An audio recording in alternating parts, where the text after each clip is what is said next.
যেই মেয়েরা দেখবেন স্বামীকে ছাড়া কিচ্ছু বুঝে না, এই মেয়েদের জীবনেই স্বামীর অবহেলা জুটে অনেক ক্ষেত্রে।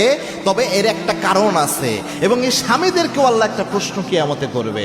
অনেক মেয়ে রয়েছে দেখবেন কোনো দিকে তার কোনো তাল নাই, তার স্বামীর সন্তুষ্টি মনে হয় যে তার জন্য সন্তুষ্টি থাকার একটা মাধ্যম, এবং কি যে কোনো মূল্যে সে স্বামীকে চায়, স্বামীকে সে কোনো কিছুর সাথে সহ্য করতে পারে না, তার স্বামীকে একদম নিঃস্বার্থভাবে সে ভালোবাসে।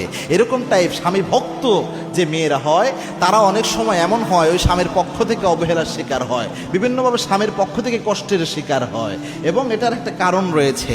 আল্লাহ রাব্বুল আলামিন যখন কোনো বান্দাকে ভালোবাসেন, কোনো বান্দাকে আল্লাহ রাব্বুল আলামিন পরীক্ষা ছাড়া তাকে সফলতা দেয় না।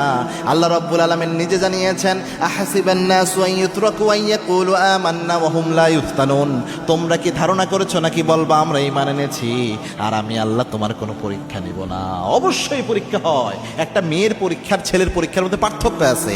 অনেক সময় একটা মেয়েকে আল্লাহ এরকম অবহেলিত স্বামী বা স্বামীর পক্ষ থেকে অবহেলা, এটা পরীক্ষা হিসেবে দেয়। হয়তো সে অনেক ভালো কিন্তু হাজবেন্ড ভালো পড়ে না, সে অনেক ক্যারেক্টারওয়ালা একটা মেয়ে কিন্তু তার হাজবেন্ড হয় ক্যারেক্টারলেস, এটাই ভয়। এটা আল্লাহ রাব্বুল আলামিন পরীক্ষা হিসেবে দেয়। সেক্ষেত্রে ধৈর্য ধারণ করেন, আল্লাহর কাছে দোয়া করেন। পাশাপাশি মনে রাখবেন যে স্বামীরা এরকম জুলুম করে, কিয়ামতের দিন আল্লাহ রাব্বুল আলামিন কুল্লুকুম রাঈন ওয়া কুল্লুকুম মাসউলুন আন রায়াতিহি, আল্লাহ তাদেরকে জিজ্ঞাসাবাদ করবেন কতটুকু অধিকার তার স্ত্রীকে সে দিয়েছে।